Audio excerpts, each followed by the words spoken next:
퇴직 후 서울 아파트의 적막감은 저를 서서히 갉아먹고 있었습니다. 40년 넘게 학생들의 웃음소리와 분주함으로 가득했던 제 삶은 어느새 텅 빈 공간만 남겨두었죠. 김영숙, 그러니까 제가 평생을 바쳤던 교단은 이제 추억 속에만 존재했습니다. 높은 천장의 아파트는 주말마다 찾아오는 손주들의 발소리로 잠시 생기를 찾았다가도 곧 다시 고요함에 잠겼어요. 창가에 앉아 커피 한 잔을 마시며 바라본 도시의 풍경은 날이 갈수록 더 낯설게 느껴졌습니다. 학교에 있을 때는 바쁘다는 핑계로 미뤄두었던 취미생활도 막상 시간이 생기니 흥미를 느끼지 못했어요. 텔레비전 소리를 켜두는 것만으로도 위안을 삼던 날들이 이어졌습니다. 그러던 어느 날 오래된 핸드폰이 울렸어요. 발신자 이름을 확인하고 놀라움을 감출 수 없었습니다. 이정자라는 이름이 맞나? 고등학교 시절 친했던 동창이었죠. 30살 즈음 연락이 끊긴 후로는 소식조차 듣지 못했던 친구였어요. 영수가 나 정자야 기억하니? 익숙하면서도 세월의 흔적이 묻어나는 목소리였습니다. 충북에 내려와서 살고 있어. 마당 있는 집이란다. 놀러오지 그래. 단조로운 일상에 작은 파문이 일었습니다. 오랜만에 설렘이 가슴을 두드렸어요. 며칠 뒤 저는 충북행 기차표를 예매했습니다. 창밖으로 스쳐 지나가는 풍경들이 마음을 진정시켰어요. 도시의 회색빛 건물들이 초록빛 들판으로 바뀌어 갔습니다. 정자의 집은 작은 마을 언덕배기에 자리 잡고 있었어요. 낮은 담장 너머로 정갈한 마당과 텃밭이 보였습니다. 그곳에서 처음 박종태를 만났죠. 그는 텃밭에서 일하고 있었어요. 챙이 넓은 모자 아래 그늘진 얼굴, 햇볕에 그을린 팔뚝, 그리고 무엇보다 처음 마주친 그 눈빛이 지금도 선명하게 기억납니다. 종태 씨, 이쪽은 내 오랜 친구 영숙이야. 정자가 저를 소개했어요. 종태는 땀을 닦으며 고개를 숙여 인사했습니다. 말수가 적었지만 눈빛만큼은 맑고 진실했어요. 그날 저녁 우리는 평상에 둘러앉아 정자가 끓인 된장찌개를 나눠 먹었습니다. 달빛이 마당을 은은하게 비추는 가운데 정자의 유쾌한 이야기에 웃음꽃이 피었어요. 종태는 많은 말을 하지 않았지만 가끔 보이는 미소가 따뜻했습니다. 도시에서는 느끼지 못했던 정겨움이 이 작은 시골 마당을 가득 채웠어요. 그 사람 말은 적지만 눈빛이 정직했어요. 훗날 제가 정자에게 했던 말입니다. 그때는 몰랐죠. 그 만남이 제 인생의 새로운 봄을 알리는 시작이었다는 것을. 서울로 돌아온 후에도 마음 한편에는 충북의 평온한 풍경이 자리 잡았습니다. 창밖으로 보이는 복잡한 도시 풍경이 더욱 낯설게 느껴졌어요. 텔레비전을 틀어도 책을 펼쳐도 제 생각은 자꾸만 그 조용한 마당과 종태의 맑은 눈빛으로 향했습니다. 그렇게 한 달이 지나고 저는 다시 충북행 기차에 몸을 실었죠. 또 왔네. 정자의 놀라움 섞인 반가움이 저를 맞이했습니다. 그리고 마당 한켠에서 텃밭을 가꾸던 종태와 다시 눈이 마주쳤어요. 그는 무뚝뚝하게 고개를 끄덕이는 것으로 인사를 대신했지만 그 눈빛에서 저를 기다렸다는 것을 읽을 수 있었습니다. 그 후로 저는 한 달에 한 번씩 충북을 찾았어요. 서울에서의 시간은 다음 방문만을 기다리는 간격에 불과했죠. 종태와 함께하는 시간이 늘어갔습니다. 처음에는 텃밭을 가꾸는 것을 돕는 정도였으나 점차 산책을 함께하고 마을 장터를 둘러보고 때로는 그저 평상에 앉아 하늘의 구름을 바라보는 시간을 보냈어요.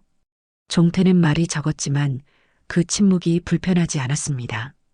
오히려 그 고요함 속에서 제가 미처 몰랐던 삶의 여유를 느꼈어요. 세 번째 방문 때 그는 처음으로 저에게 감자밭에서 직접 캔 감자로 끓인 된장국을 대접했습니다. 서툴지만 정성이 담긴 그 한 그릇에 제 마음은 더욱 그에게로 기울어 갔어요. 여섯 번째 방문 날 비가 내리는 저녁이었습니다. 정자는 친척집에 가느라 자리를 비웠고 저와 종태는 처마 밑에서 빗소리를 들으며 앉아 있었어요. 선생님, 종태가 처음으로 먼저 대화를 시작했습니다. 같이 살까요? 단순하면서도 진실된 고백이었어요. 말을 아끼는 그의 성격처럼 군더더기 없는 청혼이었죠. 눈물이 제 뺨을 타고 흘러내렸습니다. 이미 마음속 깊은 곳에서는 알고 있었어요. 저도 그를 기다려왔다는 것을. 네, 저도 같은 단순함으로 대답했습니다. 그날 밤 우리는 빗소리를 자장가 삼아 미래를 그렸어요. 조촐한 혼인식이 있었고 서울 아파트를 정리했습니다. 평생을 보냈던 도시 생활을 뒤로하고 충북의 작은 집으로 짐을 옮겼어요. 학생들의 웃음소리로 가득했던 제 일상은 이제 새벽 닭 울음소리와 밭에서 일하는 종태의 모습으로 채워졌습니다. 우리는 서로의 습관을 배워갔어요. 저는 종태의 밥상 차림에 맞춰 새참을 준비하는 법을 익혔고, 종태는 제가 즐기는 독서 시간을 존중하며 옆에서 조용히 그날의 일을 정리했습니다. 다른 듯 하면서도 어딘가 맞닿는 두 생활의 리듬이 하나로 어우러졌어요. 그렇게 겨울이 지나고 따스한 봄이 찾아왔습니다. 마당에는 수선화가 피어나고 텃밭에는 새순이 돋아났어요. 종태는 매일 아침 제게 들길에 핀 들꽃 한 송이를 가져왔습니다. 작고 소박한 꽃이었지만 그 속에 담긴 마음은 어떤 화려한 선물보다 값졌어요. 봄 장날 우리는 함께 장을 보러 나갔습니다. 종태는 저를 위해 봄나무를 고르고 저는 그를 위해 따뜻한 모자를 샀어요. 손에 든 장바구니가 가득 찼을 때 우리는 집으로 돌아가는 길에 올랐습니다. 그때는 몰랐죠. 그 평화로운 시간이 갑자기 끝날이라는 것을. 집으로 돌아가는 내리막길, 산들바람이 불어오는 평화로운 순간이었습니다. 종태는 제 손을 잡고 오늘 본 벚꽃에 대해 이야기하고 있었어요. 그때였습니다. 갑작스럽게 굉음과 함께 중앙선을 넘어온 트럭이 우리 쪽으로 돌진해 왔어요. 순간적으로 저는 종태를 밀쳐냈습니다. 그것이 제가 기억하는 마지막 장면이었죠. 다음 기억은 하얀 천장과 소독약 냄새였어요. 이따금 들려오는 기계음과 낯선 목소리들. 저는 의식과 무의식 사이를 오가며 때로는 종태의 따스한 손길을 느꼈습니다. 그의 거친 손이 제 손을 감싸고 떨리는 목소리로 괜찮아질 거예요 라고 속삭이던 것 같았어요. 그러나 어느 순간부터 그 손길이 사라졌습니다. 대신 들리는 것은 낯설지만 어딘가 익숙한 목소리들이었어요. 어머니, 저희예요, 아들이에요. 오랫동안 보지 못했던 두 아들의 목소리였습니다. 그들이 왜 여기에 있는지, 종태는 어디에 있는지 혼란스러웠어요. 의식이 점차 선명해질수록 상황이 파악되었습니다. 사고 소식을 들은 아들들이 병원으로 달려왔고 그들은 종태를 엄마를 위험에 빠뜨린 남자로 여기고 있었어요. 그 할아버지는 가족도 아니잖아요. 병원에서 나가달라고 했어요. 큰아들이 말했습니다. 제 마음은 찢어질 듯 했어요. 종태는 제게 가족 이상의 존재였습니다. 그러나 아들들에게는 갑자기 나타난 낯선 사람에 불과했죠. 저는 말하고 싶었습니다. 종태가 어떤 사람인지, 우리가 얼마나 서로를 사랑하는지. 하지만 튜브와 산소 마스크로 인해 제 목소리는 나오지 않았어요. 병실 창문으로 보이는 하늘은 매일 색을 달리했습니다. 아들들은 교대로 병실을 지켰고 친절했지만 종태에 관한 이야기는 피했어요. 그들이 모르는 사이 저는 매일 밤 종태를 생각하며 눈물을 흘렸습니다. 그는 지금 어디에 있을까? 혼자서 어떻게 지내고 있을까? 걱정이 끊이지 않았어요. 의사는 제 상태가 호전되고 있다고 했습니다. 다리에 깁스를 한 채로 휠체어 생활을 해야 했지만 다행히 생명에는 지장이 없다고 했어요. 드디어 말을 할 수 있게 되었을 때 제가 처음 꺼낸 질문은 종태 씨는요? 였습니다. 방 안에 무거운 침묵이 내려앉았어요. 아들들은 서로 눈치를 보더니 모호하게 답했습니다. 그분은 돌아가셨어요. 큰아들이 말했어요. 제 심장이 멈추는 것 같았습니다. 세상을 떠나신 건 아니고 집으로 돌아가셨어요. 작은 아들이 급히 정정했어요. 진실을 알게 된 저는 눈물을 멈출 수 없었습니다. 아들들은 엄마를 위한 일이라고 했지만 저에게는 또 다른 상처였어요. 그 사람 없으면 여긴 집이 아니야. 제 말에 아들들은 당황했습니다. 병원 생활이 길어지면서 저는 매일 재활 치료에 집중했어요. 처음에는 손가락 하나 움직이는 것도 힘들었지만 종태에게 돌아가기 위한 의지가 저를 일으켜 세웠습니다. 휠체어에서 보행기로, 그리고 마침내 짧은 거리를 혼자 걸을 수 있게 되었어요. 퇴원 날짜가 다가왔습니다. 아들들은 제가 서울로 돌아가길 바랐어요. 엄마, 우리가 모실게요. 시골은 이제 그만 잊으세요. 하지만 제 마음은 이미 결정되어 있었습니다. 퇴원 전날 밤 저는 짐을 꾸렸어요. 아들들이 잠든 사이 보행기에 의지한 채 병실을 빠져나왔습니다. 새벽 기차를 타고 충북으로 향했어요. 창밖으로 스쳐 지나가는 풍경들이 점점 익숙해졌습니다. 마음은 이미 그곳, 우리의 작은 집을 향해 달려가고 있었어요. 종태는 아직 그곳에 있을까, 저를 기다리고 있을까, 불안과 기대가 교차했지만 한 가지는 확실했습니다. 그곳이 제가 돌아가야 할 진짜 집이라는 것. 충북행 기차는 오후에 작은 역에 도착했습니다. 보행기에 의지한 채 천천히 플랫폼을 나서니 익숙한 시골 풍경이 저를 반겼어요. 멀리 보이는 산줄기, 들판에 펼쳐진 초록빛 물결, 모두가 그리웠던 모습이었죠. 택시를 타고 마을로 향하는 내내 제 심장은 빠르게 뛰었습니다. 종태를 다시 만날 수 있을까? 그는 아직도 저를 기다리고 있을까? 택시가 마을 어귀에 저를 내려주었어요. 남은 길은 걸어가야 했습니다. 보행기를 밀며 천천히 발걸음을 옮기는 동안 다리가 아프고 숨이 차올랐지만 이상하게도 마음만은 가벼웠어요. 저 멀리 우리 집의 정겨운 지붕이 보였고 마당의 수선화가 노란빛으로 맞이해 주었습니다. 집 앞에 다다랐을 때 가슴이 철렁했어요. 마당은 여전히 정갈했고 텃밭에는 새싹들이 올라와 있었습니다. 누군가가 계속해서 관리하고 있었던 흔적이 역력했죠. 종태의 작업복이 평상 위에 널려 있었고 삽과 호미가 마당 한켠에 가지런히 놓여 있었어요. 그는 여전히 이곳에 있었습니다. 문 앞에서 잠시 망설였어요. 떨리는 손으로 문고리를 잡았지만 쉽게 밀지 못했습니다. 몇 개월 동안의 부재가 갑자기 크게 느껴졌어요. 그때 집안에서 익숙한 발소리가 들려왔습니다. 천천히, 조심스럽게. 문 열어도 돼요? 제 목소리가 떨렸습니다. 잠시 침묵이 흐르더니 문이 살짝 열렸어요. 그리고 종태의 얼굴이 나타났습니다. 더 야위어진 얼굴, 깊어진 주름, 하지만 여전히 그 맑은 눈빛이었죠. 그는 말없이 저를 바라보았고 그의 눈에서 눈물이 번졌어요. 종태는 고개를 떨군 채 겨우 말을 이었습니다. 여긴 선생님 집이죠. 그 목소리에는 그동안의 외로움과 그리움이 담겨 있었어요. 저는 한 걸음 다가가 그의 손을 잡았습니다. 거칠고 따뜻한 그 익숙한 손길. 우리는 말없이 서로의 손을 꼭 맞잡았어요.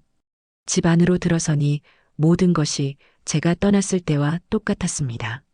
책상 위의 책들, 벽에 걸린 사진들, 그리고 창가의 화분까지. 종태는 마치 저를 기다리듯 아무것도 바꾸지 않았어요. 다만 구석구석 더 깨끗하게 정돈되어 있었죠. 매일 청소했어요. 종태가 조용히 말했습니다. 선생님이 돌아올까봐 그 말에 제 눈시울이 뜨거워졌어요. 그는 한 번도 저를 포기하지 않았던 겁니다.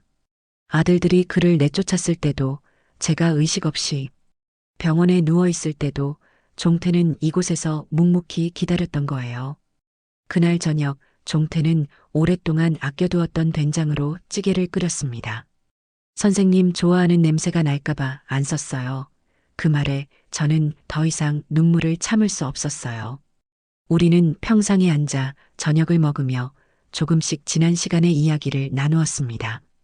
병원에서 제가 의식을 잃은 사이 아들들이 종태에게 나가라고 했던 일, 그가 자신의 존재를 그들에게 설명하려 했지만 들어주지 않았던 일, 그리고 매일 병원 근처에서 제 소식을 기다렸던 일까지. 종태는 담담하게 말했지만 그 속에 담긴 아픔이 느껴졌어요. 밤이 깊어갔습니다. 달빛이 마당을 은은하게 비추는 가운데 우리는 말없이 서로의 손을 마주 잡았어요. 많은 말이 필요 없었습니다. 이미 충분히 기다렸고 이제 다시 함께 했으니까요. 종태의 거친 손가락이 제 손등을 조심스럽게 어루만졌습니다. 그 손길에서 지난 시간의 그리움과 앞으로의 약속이 느껴졌어요. 내일부터 다시 우리 텃밭 가꿀까요? 종태가 물었습니다. 그 말에 저는 고개를 끄덕였어요. 우리의 일상, 우리의 작은 행복이 다시 시작되는 순간이었습니다. 그날 밤, 오랜만에 편안한 잠이 찾아왔어요. 집으로 돌아왔다는 안도감, 그리고 종태와 다시 함께한다는 행복감이 저를 감쌌습니다. 병원 천장을 바라보며 몇 시간이고 누워있던 날들이 떠올랐습니다. 의식을 차리고 난 후에도 종태의 모습이 보이지 않아 불안했던 그 시간들은 제게 또 다른 고통이었어요. 창문으로 들어오는 햇살 속에서도 그의 부재는 짙은 그림자처럼 제 마음을 어둡게 했습니다. 어머니, 약 드실 시간이에요. 큰아들 민석이 정확히 시간을 지켜 약을 건넸어요. 그는 언제나 꼼꼼했습니다. 병원 의사와 상담하고 간호사와 일정을 맞추고 모든 것을 완벽하게 계획했죠. 작은 아들 준석은 매일 새로운 과일을 가져왔습니다. 어머니, 오늘은 제주도에서 온 한라봉이에요. 달아요. 두 아들은 제게 정성을 다했지만 가장 중요한 것은 이해하지 못했어요. 눈물을 참으며 몇 번이고 물었습니다. 종태 씨는 어디 있어? 그 사람 좀 보고 싶어. 그럴 때마다 아들들은 서로 눈빛을 교환하고 대답을 피했어요. 어머니, 그 일은 나중의 이야기예요. 지금은 건강이 먼저예요. 병실 창문 너머로 보이는 벚꽃이 피고 지는 동안 저는 점점 절망했습니다. 종태를 다시 볼 수 없을지도 모른다는 두려움이 밀려왔어요. 밤이면 간호사들이 모르게 베개에 얼굴을 묻고 울었습니다. 그가 있는 충북의 작은 집을 생각하며 그곳에 평온했던 순간들을 떠올렸어요. 한 달이 지났을 무렵 병실 문이 열리고 정자가 들어왔습니다. 영수가, 그녀는 눈물을 머금은 채 제 손을 잡았어요. 아들들이 잠시 자리를 비운 사이 정자는 종태의 소식을 전해주었습니다. 종태 씨는 매일 집을 청소하고 텃밭을 가꾸고 있어. 내가 돌아올 날만 기다리고 있다고. 그 말에 제 가슴이 찢어질 듯 했어요. 종태는 여전히 그곳에서 저를 기다리고 있었습니다. 묵묵히 한결같이 정자야, 나 거기로 돌아갈 거야. 무슨 일이 있어도. 제 말에 정자는 걱정스러운 표정을 지었지만 이내 고개를 끄덕였어요. 알았어. 내가 도울게. 그날 이후 저는 재활에 더욱 매진했습니다. 종태에게 돌아가기 위해 다시 그와 함께 텃밭을 가꾸고 평상에 앉아 별을 보기 위해 모든 노력을 다했어요.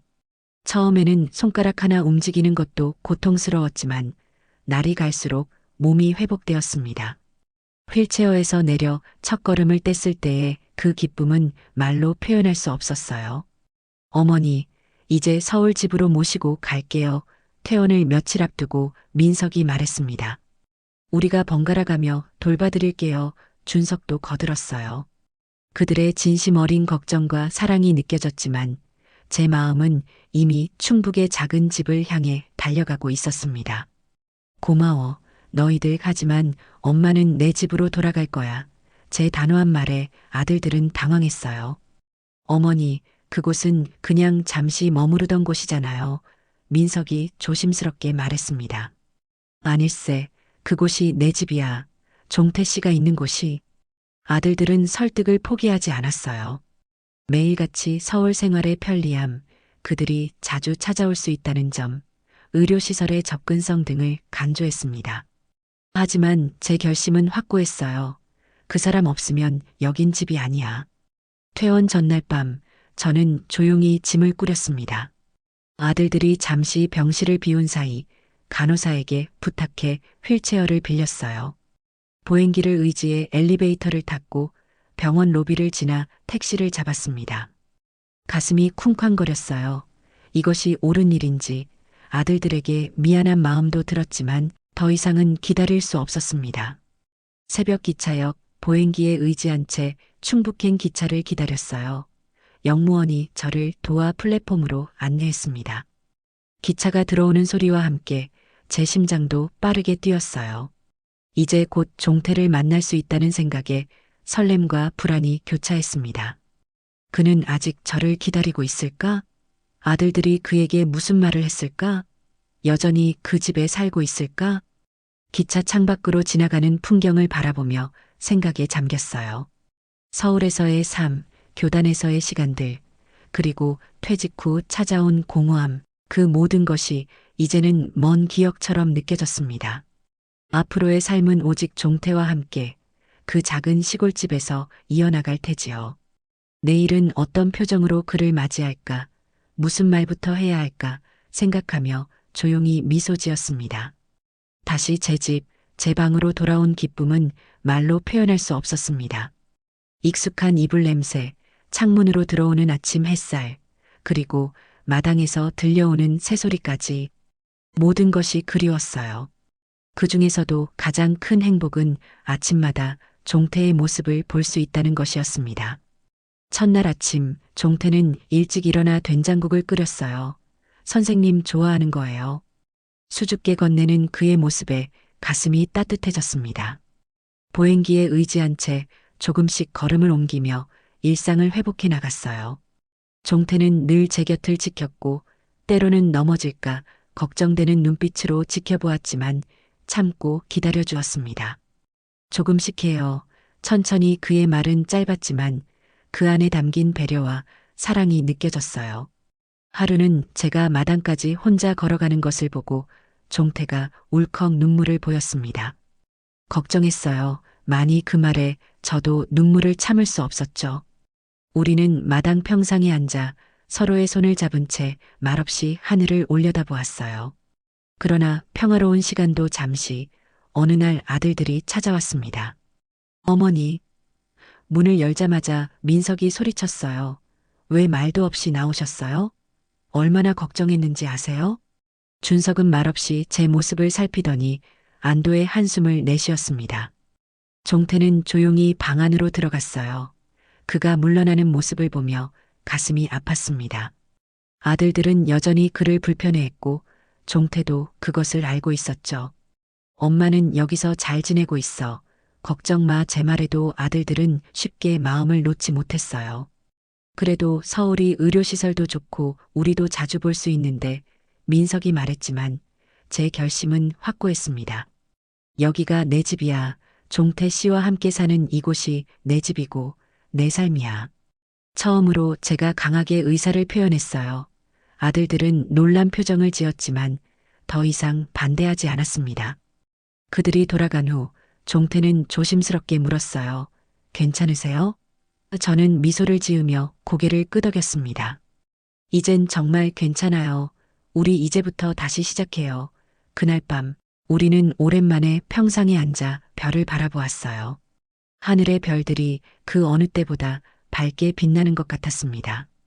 다음 날 종태는 아침 일찍 어디론가 나갔다가 작은 봉지를 들고 돌아왔어요. 뭔가요? 제가 물었지만 그는 수줍게 웃기만 했습니다. 점심을 먹고 난 후 종태는 봉지를 꺼냈어요. 안에는 말린 봉선화 꽃잎이 가득했습니다. 작년에 말렸어요. 선생님 오실 날 기다리며. 그의 말에 가슴이 뭉클했어요. 봉선화는 우리 마을에서 여름이면 피는 꽃으로 그 꽃잎으로 손톱에 물들이는 풍습이 있었습니다.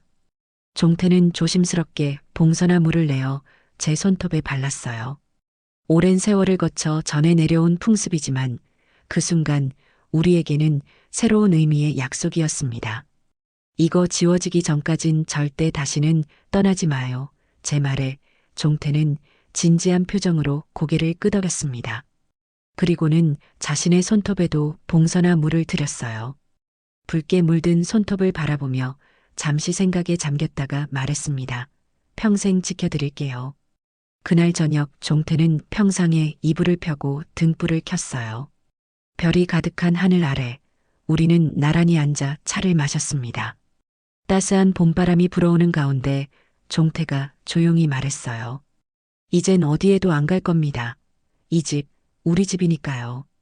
그 말에 저는 고개를 끄덕였습니다. 그래요. 이곳이 우리 집이에요. 사고 전의 기억들, 병원에서의 외로움, 아들들과의 갈등, 그 모든 것을 지나 마침내 찾아온 평화. 봉선화로 물든 손톱처럼 우리의 사랑도 쉽게 지워지지 않을 거예요. 텃밭에 심은 작은 씨앗들이 봄비를 맞아 싹을 틔우듯 우리의 새 생활도 이제 막 시작되었습니다. 늦게 찾아온 인연이었지만 그만큼 더 소중하고 단단했어요. 병원에서의 고립된 시간, 그 상실의 감각은 이제 더 큰 감사함으로 변했습니다. 제 손을 잡아주는 종태의 손길이 있어 저는 더 이상 외롭지 않았어요. 시간은 언제나 그렇듯 조용히 흘러갔습니다. 봉선화 물이 손톱에서 지워지고 다시 물들이기를 몇 번, 우리의 일상은 평온했어요.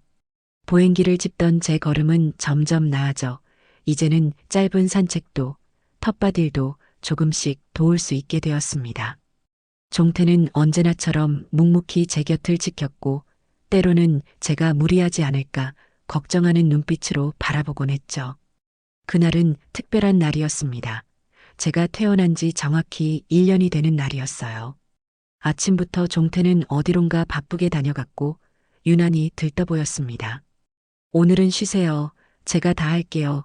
그의 말에 웃으며 고개를 끄덕였어요. 마당에 수선화가 만개한 오후, 저는 창가에 앉아 책을 읽고 있었습니다. 그때 대문 밖에서 익숙한 목소리가 들려왔어요. 계세요? 놀라운 마음에 문을 열었더니 정자와 마을 어르신들이 음식을 들고 서 있었습니다. 영수가, 오늘이 내가 돌아온 날이잖아. 작은 잔치라도 해야지. 정자의 말에 눈시울이 뜨거워졌어요. 종태가 준비한 깜짝 선물이었죠. 그는 멀리서 쑥스러운 듯 서 있다가 천천히 다가왔습니다. 괜찮으세요? 피곤하면 말씀하세요. 마당에는 평상과 작은 테이블이 놓였고 정자와 마을 분들이 가져온 음식으로 채워졌어요. 된장찌개, 취나물 무침, 도토리묵, 모두 제가 좋아하는 음식들이었습니다. 그 중에서도 종태가 직접 담근 열무김치는 제일 맛있었어요. 종태 씨, 언제 이런 걸 배웠어요? 제 질문에 그는 수줍게 웃기만 했습니다. 해가 저물고 저녁이 찾아오자 마당에는 촛불이 켜졌어요. 작은 등불 아래 모여 앉아 이야기꽃을 피웠습니다. 정자는 우리가 처음 만났던 날을 회상했고 마을 어르신들은 종태가 제가 병원에 있는 동안 얼마나 집을 지켰는지 이야기해 주었어요. 저 사람 매일 아침 일어나서 마당을 쓸고 텃밭을 가꾸었지. 내가 돌아올 날만 기다리면서.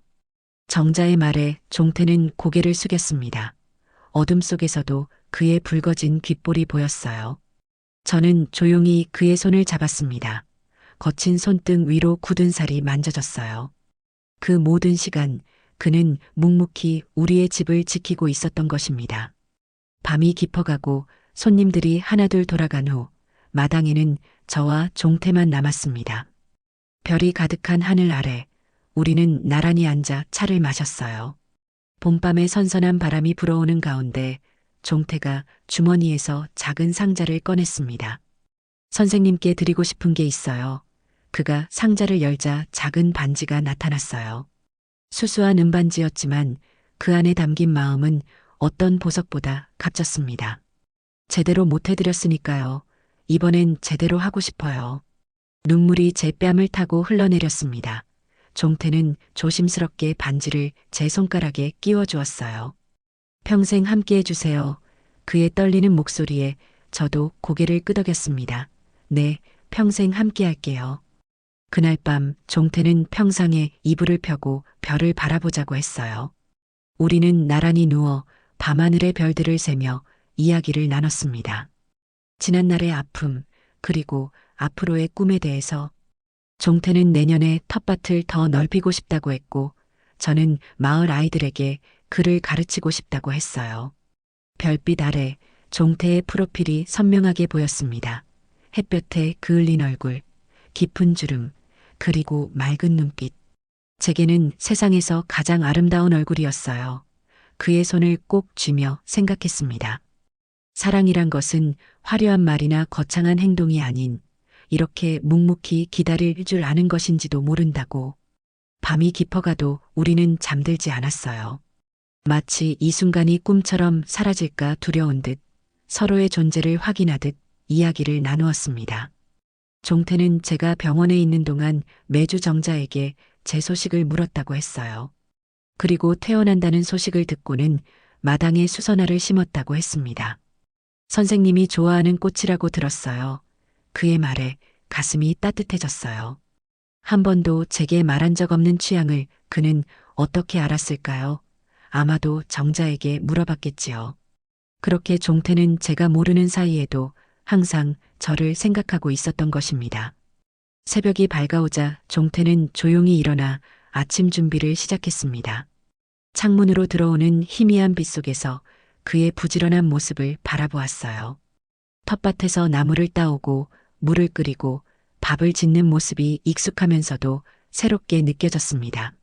예전에는 미처 보지 못했던 그의 섬세한 배려가 이제는 하나하나 눈에 들어왔어요. 아침 식사를 마치고 종태는 낡은 자전거를 끌고 나왔습니다. 어디 가세요? 제 물음에 그는 미소를 지으며 대답했어요. 비밀이에요. 금방 돌아올게요. 그렇게 말하고 마을 쪽으로 자전거를 타고 사라졌습니다. 저는 평상에 앉아 봄 햇살을 맞으며 그가 돌아오기를 기다렸어요. 약 1시간 후 종태가 작은 상자를 들고 돌아왔습니다. 숨이 차 보였지만 얼굴에는 만족스러운 미소가 번졌어요. 이거 선생님께 드릴 거예요. 상자를 열자 형형색색의 씨앗 봉지들이 나타났습니다.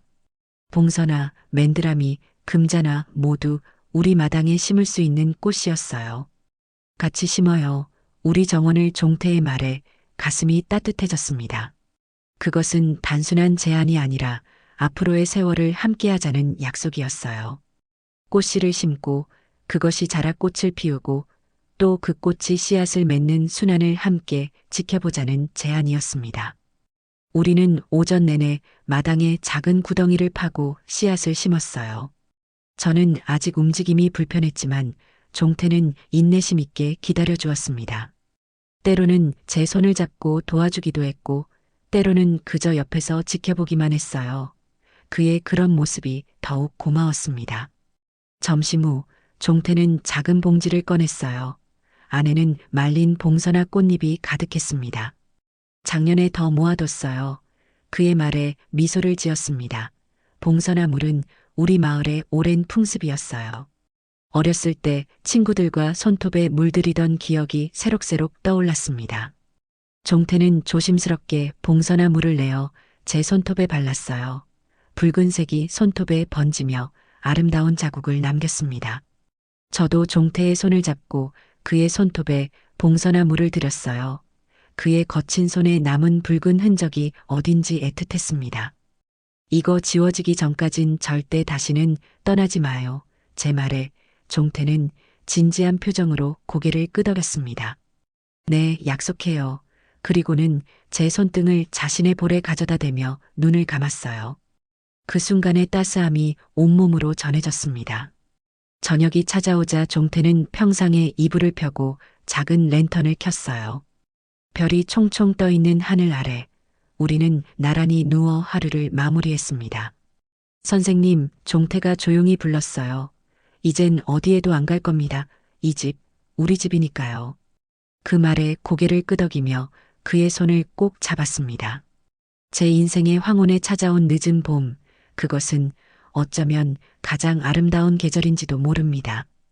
교단에서 보낸 40년의 시간, 퇴직 후의 외로움, 그리고 이제 종태와 함께하는 이 평화로운 나날들. 모든 것이 지금 이 순간으로 이어지기 위한 여정이었다고 생각하니 가슴이 벅차올랐어요. 밤이 깊어갈수록 별빛은 더욱 선명해졌습니다. 종태는 팔을 뻗어 저를 조심스럽게 안았어요. 그의 품은 따뜻했고 안전했습니다. 이제 더 이상 외롭지 않다는 것, 누군가가 항상 내 곁에 있다는 것이 얼마나 큰 축복인지 새삼 느꼈어요. 종태 씨, 제가 조용히 불렀습니다. 고마워요. 기다려줘서. 그는 말없이 제 손에 입맞춤을 했어요. 그 모든 시간을 견뎌준 그의 인내와 사랑이 그 작은 몸짓에 담겨 있었습니다. 봉선화로 물든 손톱을 바라보며 생각했어요. 사랑이란 건 말보다 기다림일지도 모릅니다. 화려한 약속보다 일상의 작은 실천이고 거창한 선언보다 조용한 동행이지요. 봉선화 물들인 손끝이 말하듯 진짜 사랑은 지워지지 않는 흔적처럼 남아있는 것이니까요. 별빛 아래 종태의 고른 숨소리를 들으며 새로운 계절을 맞을 준비를 했습니다. 내일은 또 어떤 하루가 펼쳐질까? 어떤 꽃이 필까? 어떤 대화를 나눌까? 사소하지만 소중한 기대로 가슴이 부풀었어요. 늦게 찾아온 사랑이었지만 그만큼 더 깊고 단단한 사랑이었습니다. 이제 우리에게 남은 시간, 그 모든 순간을 함께 걸어갈 것입니다. 봉선화 물이 지워지고 다시 물들이고 또 지워지는 동안에도 우리의 사랑은 계속될 테지요. 꽃이 피고 지듯, 계절이 오고 가듯 자연스럽게 그리고 영원히.